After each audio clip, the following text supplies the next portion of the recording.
Government sector is not focused on profits, right? It's as simple as that. But they should be, according to me. Tips on how to stack black money. No tips there. I don't have anything. So you stack it like this, like in 1 gaddi, 2 gaddi, 3 gaddi, right? So that is stacking black money. It's okay.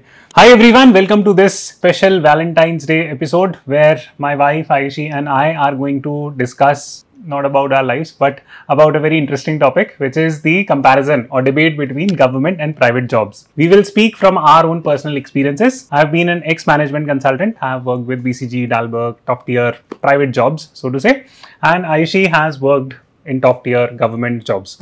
Interesting bit about this chat, if you watch this entire video, is that we have a son, Zeen.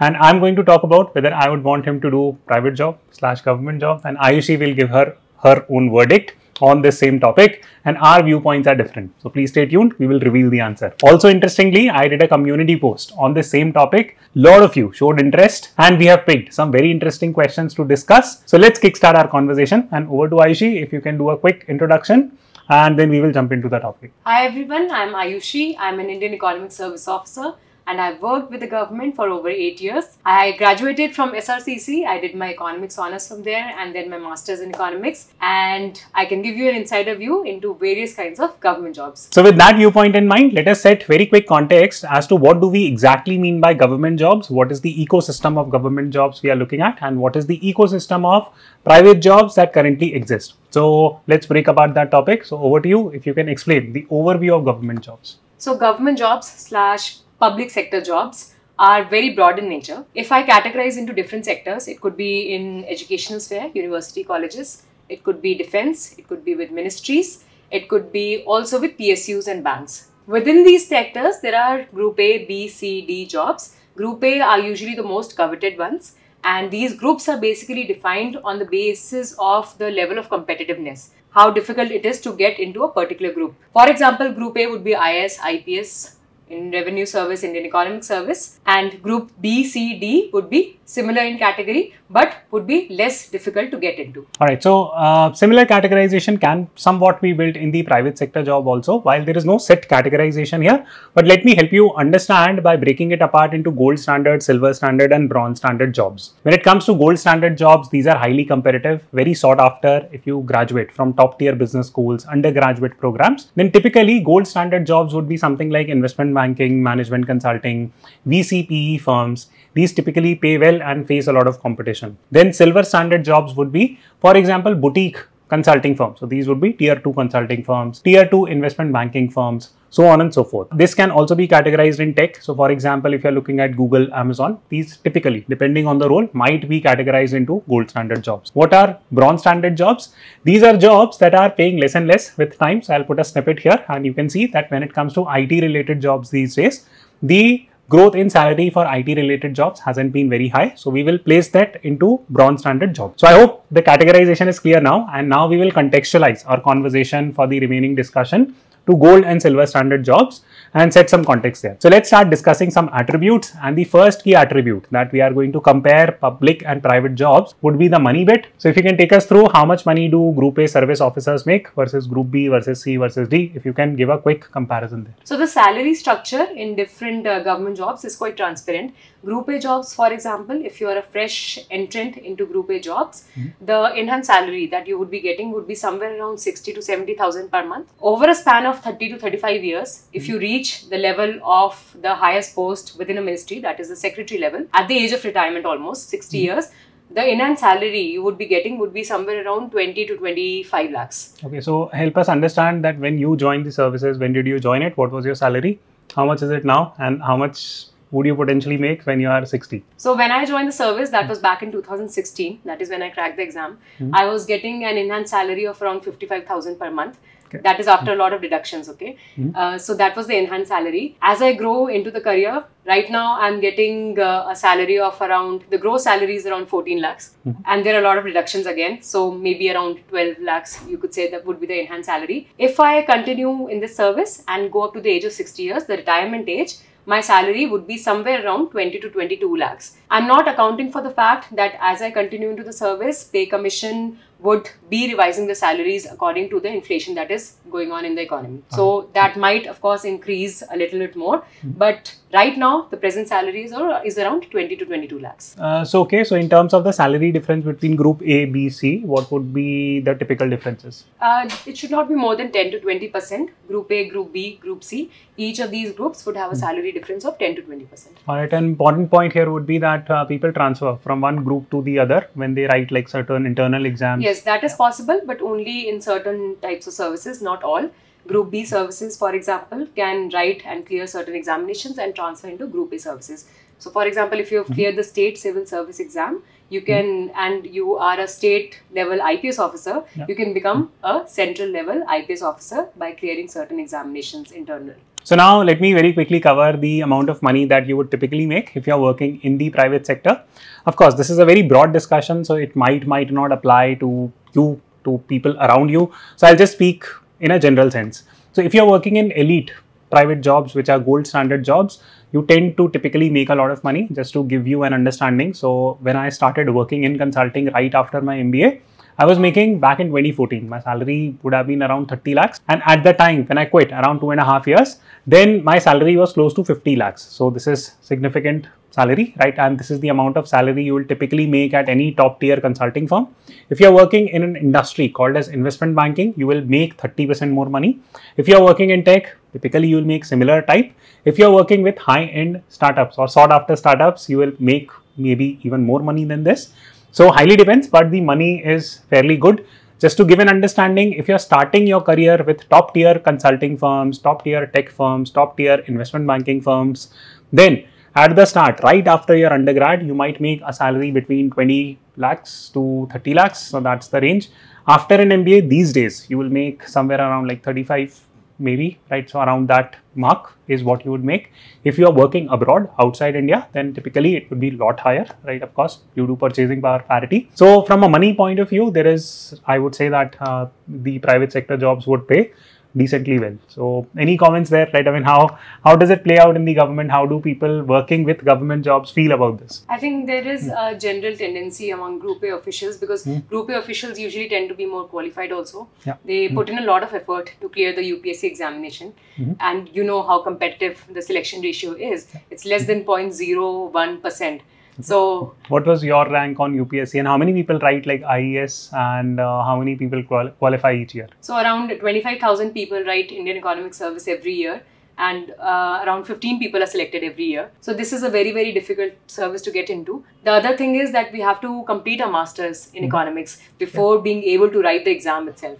So you are already a postgraduate by the time you get selected. One counter argument that is usually given is that government people make a lot of money under the table. So you can figure out what the meaning of under the table is. So how does that work? Does it work in all the services? Any viewpoint? Of course, you're not representing the viewpoint of the employer, but just your viewpoint on this. How would you address the common perception here? Absolutely. So this is something which I would not deny, of course, but this is completely my viewpoint and doesn't represent the government official figures. There is certain kind of under the table dealing which happens, but this is usually limited to jobs which deal with the public directly. So if you're working with central ministries, or if you have a desk job, then these kind of things cannot happen. If you are working at district level or state level and you're dealing with the public, then the scope of getting into corruption or bribery becomes much more. So the general perception that is there, that bribery exists in all the government jobs, is absolutely not true. I would completely deny that. It does happen, but is limited to certain kind of sectors and certain kind of jobs only, which are dealing with the public. And also, have you seen the corruption level going down in the government, how it used to be and how it is now? So any steps that the government has taken on this? Yeah, there has been a drastic change. Corruption level has gone down, and in fact, public has become more empowered. For example, the RTI, the Right to Information Act, it has been in existence since 2005, if I'm not mistaken. However, the real implementation of RTI has begun only very recently. So any individual can file an RTI if they are facing any kind of problem, and the government is bound to reply to that RTI within 30 days. And this is a mandatory act. Okay, so there are several steps that the government has taken to empower the citizens, and corruption has gone down, bribery cases have gone down, extortion cases have gone down. So there are a lot of changes which are happening within the government as well. Absolutely. We will also try to link some literature to talk about what are the steps the government has taken in terms of reducing the corruption. And I think we are moving in the right direction. Of course, change will come with time. So with that spirit in mind, let's move to topic number 2 here, which is about the work-life balance. Because in private sector, you tend to make a lot more money, but the work pressure is high. All of us understand that. If it is high in your organization, do let us know anonymously, of course. But yeah, over to you. So the usual perception that the general audiences have about government job is, yeah, ek baar government naukri mil gayi, right? Once you get a government job, you're set for life. You can pretty much retire. You don't need to work anymore. You can just come, take like 4-hour lunch and go back home. So how far is that true, and what would you say to that? So the phrase is sarkari damat ban gaye to kuch kaam karne ki zarurat nahi. Okay. But that is not true. In my experience so far in the last 7-8 years, there has been immense pressure. For example, we have worked on large social sector schemes like Manrega, Gram Sadak Yojana, Awas Yojana, right? And these have been extremely challenging. We have had to meet very strict deadlines. We have worked for 10 to 12 hours every day over a span of several months to complete these tasks. Yeah. There is also a lot of political pressure, and I think this is there especially in the top tier group A jobs. If you're working directly with the politicians, if you're working as an IAS or IPS officers, you would face that kind of immense pressure from the politicians, from the government in power, from the social media, from activists. So there are multiple stakeholders that you're handling. So the pressure can be immense. Now, people don't realize that, and there is a general misconception that the work pressure is not much, and we are just we don't have to do anything. But that is completely untrue, because we have to manage several stakeholders as well. Right. I mean, of course, government is a very big machinery. There would be some ineffective pieces or inefficient pieces around that, and there will be pieces which are made to work really hard. So very hard for us to give a general viewpoint कि pressure hota hai ya nahi hota.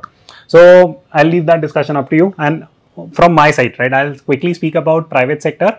We all know, I'll not belabor this point. If you're working in investment banking, I have friends who literally sleep in office or used to sleep in office, especially at the start of their career. If you're working in consulting, so having 12, 14, 15 hours work day, extremely common. You have to travel a lot if you are in consulting. Work pressure is high from the point that you have to generate constant ROI. For example, if the firm is paying you a salary of, let's say, hypothetically 50 lakhs, then you are supposed to generate business for the firm which is worth 1 crore. Otherwise, you become a cost center for the company. This equation holds true in the entire corporate world, according to my understanding. There will be very few jobs now that provide some kind of legacy. You can see, right? I mean, so much firing is going on in Google, Apple, Microsoft, name big companies, right? Everyone is firing, but there are only handful of corporates, for example, Tatas, that have not fired people. So great job there, right?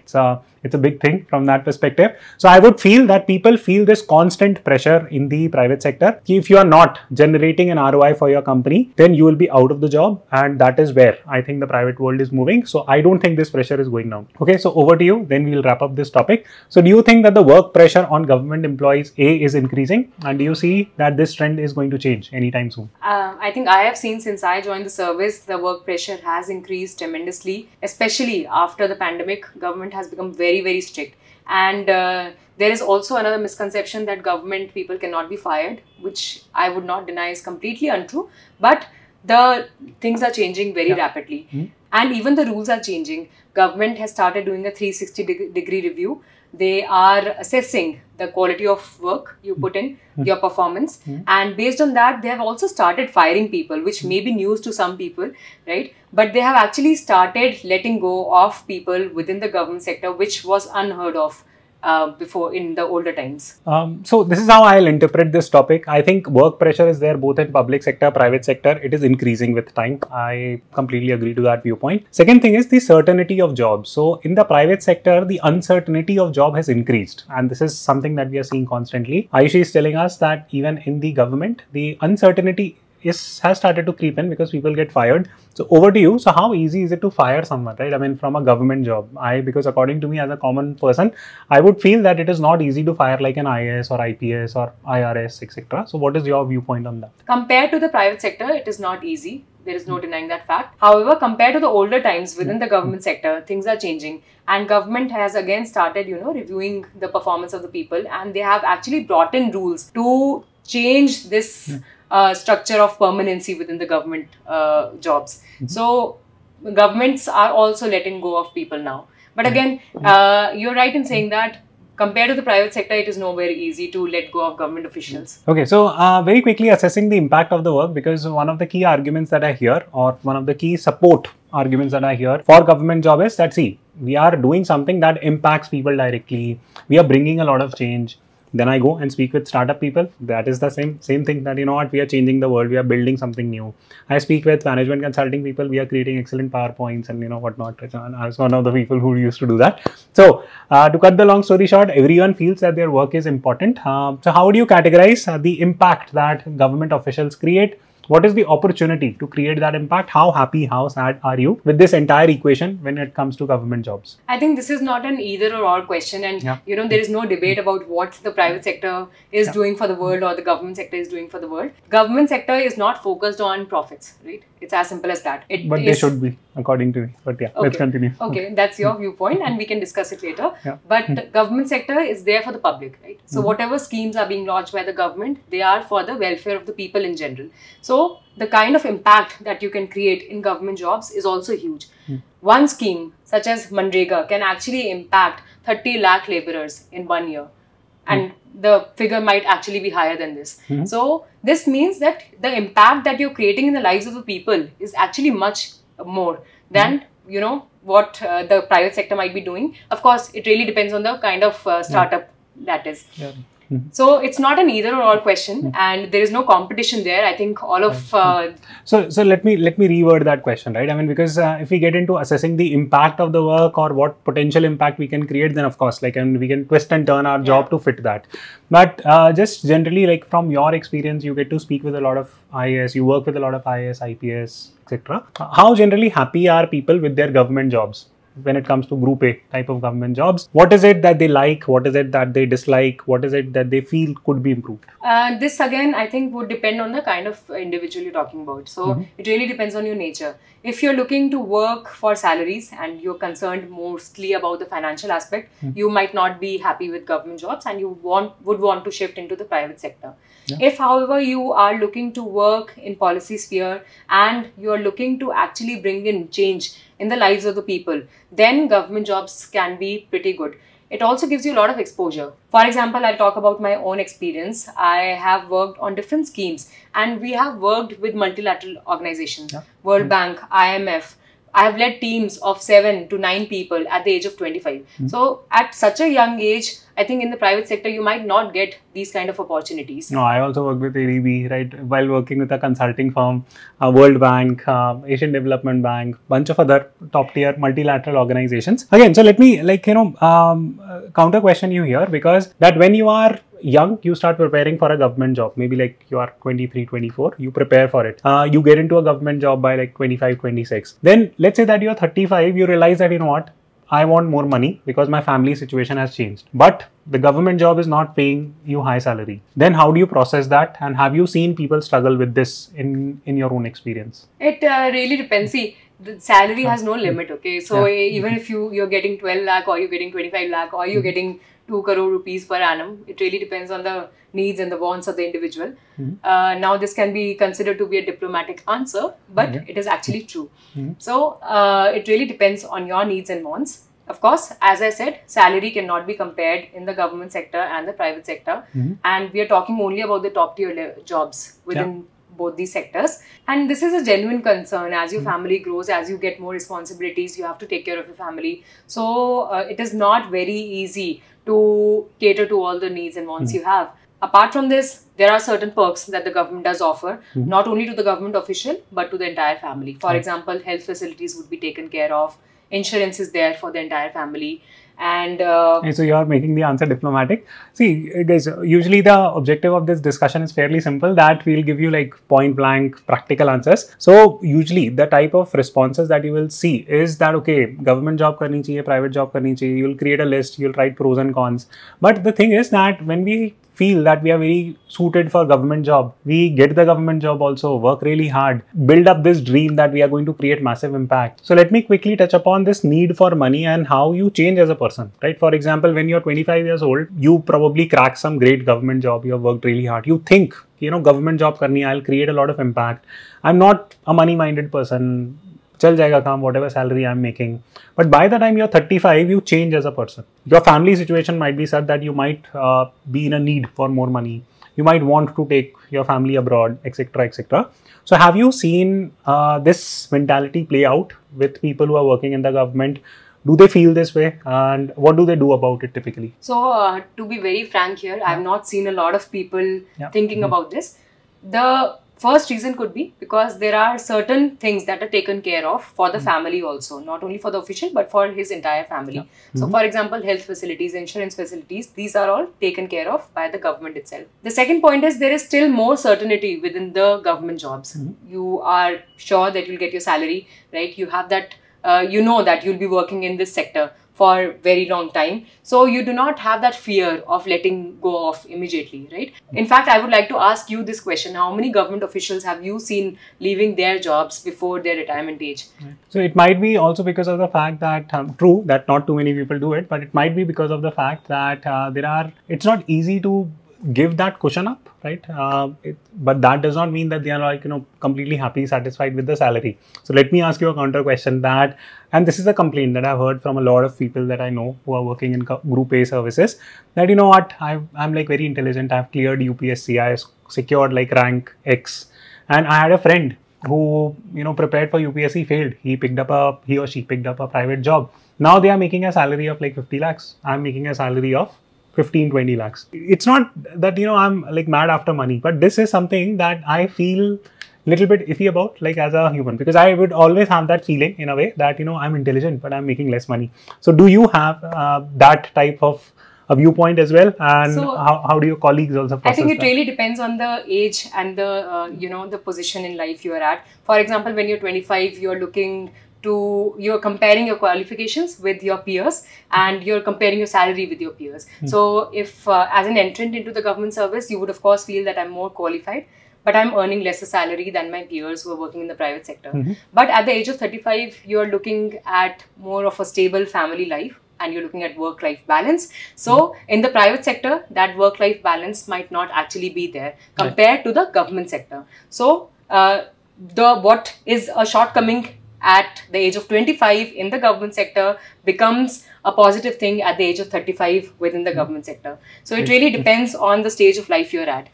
Yeah. So work-life balance again, is something that we can discuss. So let's touch upon that. So work-life balance. What does typically work-life balance look like when you're working in a Group A service?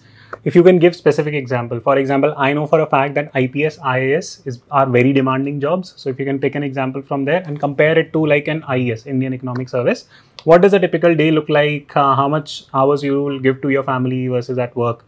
And then I'll do a similar comparison if you're working in IB, in investment banking or management consulting. So IAS and IPS are again much coveted jobs, and rightly so, because they are handling a much larger population. For example, as a fresh entrant, you would be handling an entire district within a state as a collector, right? So IAS and IPS would be facing much more pressure and much more job responsibilities. So how many hours do they typically work? They would work for somewhere around 10 to 12 hours every day. And do they have time for family? Initially not, but after a certain stage, they actually set up their systems. They have large teams that they're handling who they can delegate their work to. And, they have to supervise those teams, and then the work-life balance comes into the picture. And how does your work differ from IAS, IPS in terms of work-life balance? So IAS and IPS would be dealing with the public directly, so to say, because they would be working with state-level machinery. In Indian Economic Service, I would be working on large schemes, and I would be working with IAS and IPS also, but in the central government setup. That means that I would not be dealing with the public as such. So mine is more of analysis work rather than implementation of those schemes at the grassroots level. But work-life balance would be better for Indian Economic Service compared to IAS and IPS. So it's a more nuanced understanding. So what I got from it is that IAS, IPS, more prestigious, more work-life pressure, so to say, less time for family. IES, again, a Group A, but more work-life balance, right? So that's what I got out of it.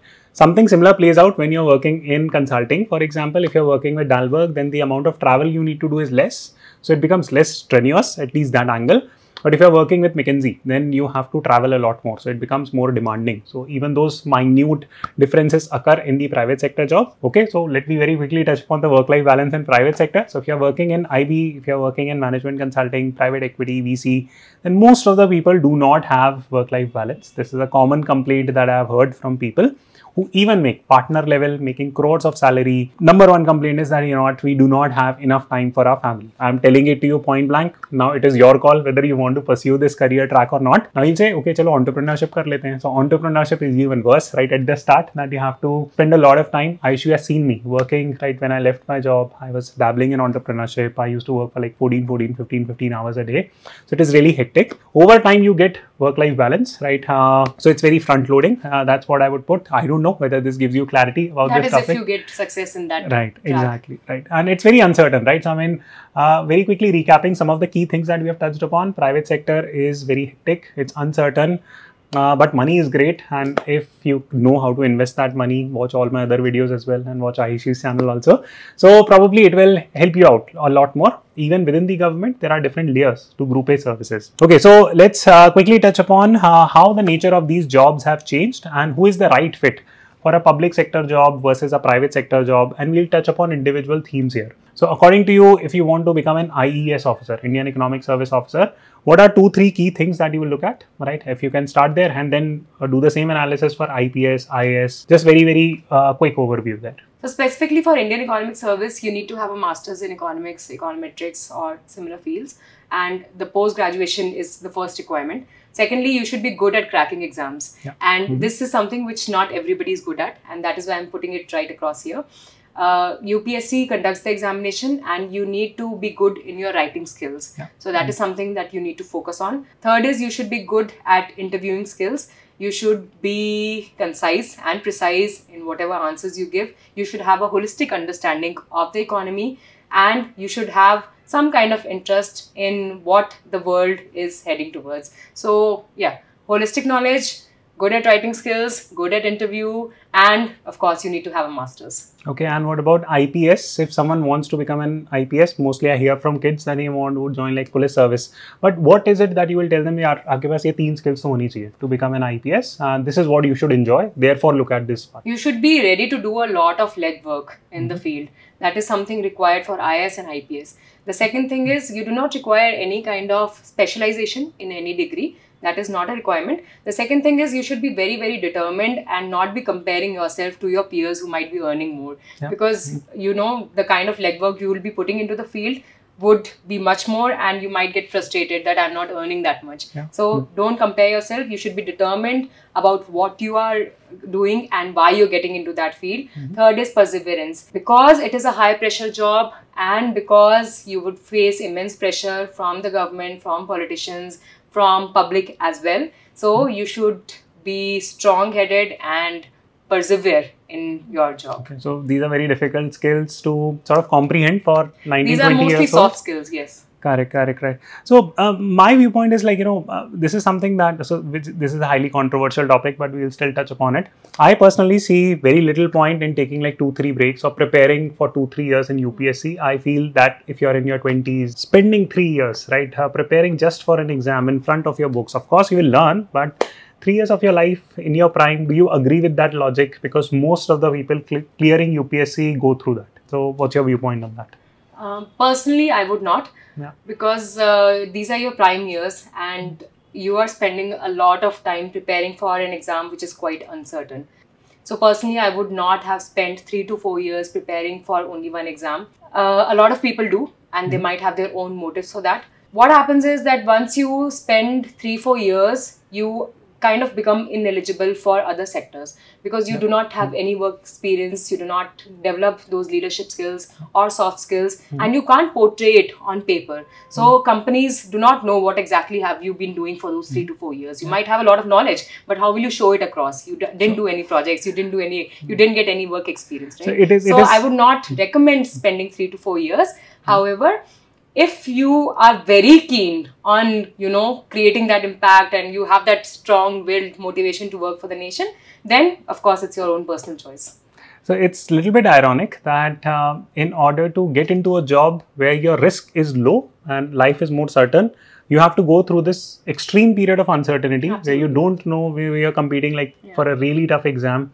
So yeah, so just putting that out, I don't know how to process that. It's really difficult for me also to process it. I think it like, really logically. depends on the individual and what he or she wants to do with their life. Any tips for people like, I mean, who fail UPSC? What is the message that you will give them? Especially like, I mean, they try out UPSC for 1 year, they are not able to make it, and they are sitting on the cusp that, you know what, should I take like another drop year, prepare for it, or should I just, you know, is there plan B that I should pursue? So what is it that you will say? I think you should definitely have plan A, B, and C. Yeah. Okay. So maybe if you want to spend 1 year entirely dedicated towards preparing for UPSC, you can do that. There is no, I would totally recommend that because it is a difficult exam and you need to prepare very well. There is no denying that fact. However, don't spend more than 1 year. Try to get some internships or at least try to do some part-time job so that in case you do not clear these examinations, you have something to fall back upon. So that could be your plan B. So try to get some new skills. So here's my tip for you, right? So please pick up money-making skills. For example, simple things like video editing, graphic designing, all these are money-making skills. You might not look at these skills sometimes with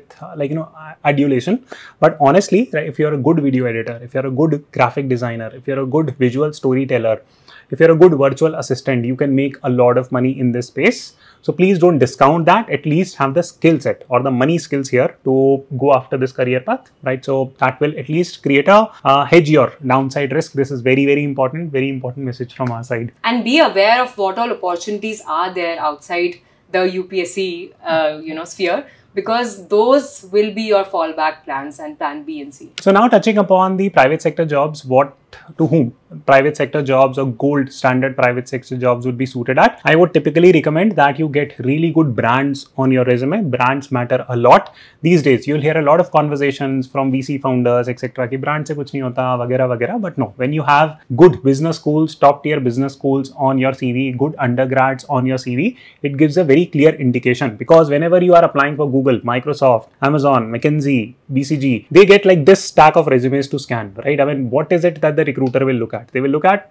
first and foremost your undergrad, postgrad degree, and if they like you there itself, it creates a lot of impact. That's part A. Part B, if you are in college, please try to get good grades. People just simply say that, you know what, college ke marks ka koi महत्व nahi hai, this, that.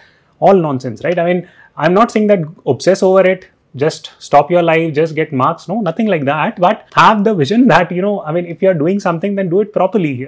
Get good marks. It's an indicator to the recruiter that you're serious about things. You tell me a very simple thing, right? I mean, if you get a choice to hire someone from Stanford for your startup, vis-a-vis hire someone from, like, say, a tier 3 institute, would you go and give the lecture that, you know what, college degree does not matter? It of course does. Your marks does. Every single thing in life does. So if you're looking for gold standard jobs, the simple narrative is that get good brands on your CV. There is nothing wrong with college education. I will highly recommend it from that perspective. And be a curious learner, right? Create the skill set where you can switch. For example, a lot of people these days, they are working in consulting. They want to become entrepreneurs. I did that, right? So what do you need to do? You need to pick up a new skill. I picked up multiple new skills. For example, as consultant, I did not used to make YouTube videos. I learned how to do that, right? I mean, it became like one of the channels through which I could connect with you. So you need to constantly learn, pick up new skills. You should be open to learning. You should be open to taking risks. So I think these three characteristics, number one, good brands, right? Good CV. Number two, open to learning new skills, and then finally going and taking risks and experimenting. This will make you a perfect fit for gold standard job and subsequently making more money in life. So now quickly let us go to the audiences, and there are very interesting set of questions that we have received. So let us see if we have gone through it. Otherwise we'll add more commentary and flavor to it. So the first question comes from Mr. Sridhar Rao. He has worked 11 years in government and 25 years in private sector. He has suggested that we should cover differences in work culture, shouldering of responsibility, work pressure, work stress, politics, pay, pension, potential for growth, recognition, learning and skill development. Have we missed any of these attributes, or do you want to touch upon? I think one thing that we can talk about is the exit opportunities which are there.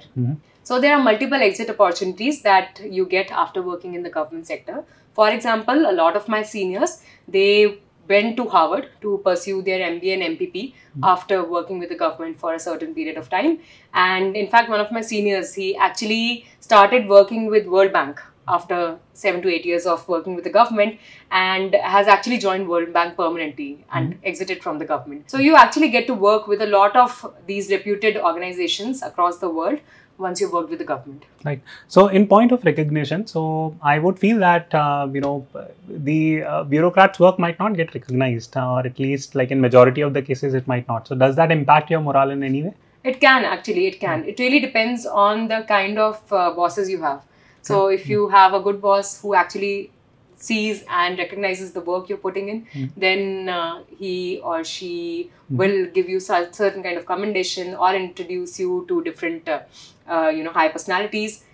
A lot of bureaucrats do not, and it can affect the morale of bureaucrats to a very large extent. Attitude in society. So this, I hope it meant that, for example, in the a few years back or few decades back, IAS, IPS, other Group A jobs were revered, literally, right? So they were like celebrities, so to say. So do you see that celebrity status going down, so to say, or is it like what change is happening there? I think that Lal Batti wala thing has come down. That culture has come down. So those the red beacon lights that used to be put on IPS officers, even that is not there anymore in most of the IPS jobs, except for maybe like the top few.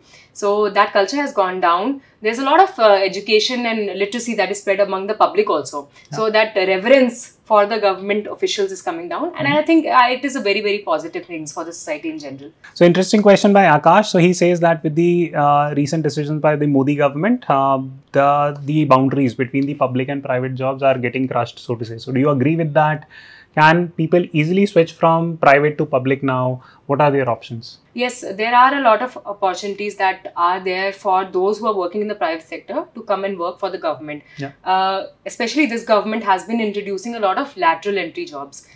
As young professionals, that is right at the start, as freshers, you can work with the government on certain projects for 2 to 3 years. Then you can also work with the government as consultants for a longer duration project, like 5 to 6 years. So these are lateral entry jobs. These are project specific and can actually give you exposure to what exactly the government does. So one interesting question, that I work for PSU and general public has an old age impression of my work timing, but we rarely work less than 12 hours a day and there is nil work-life balance. Okay.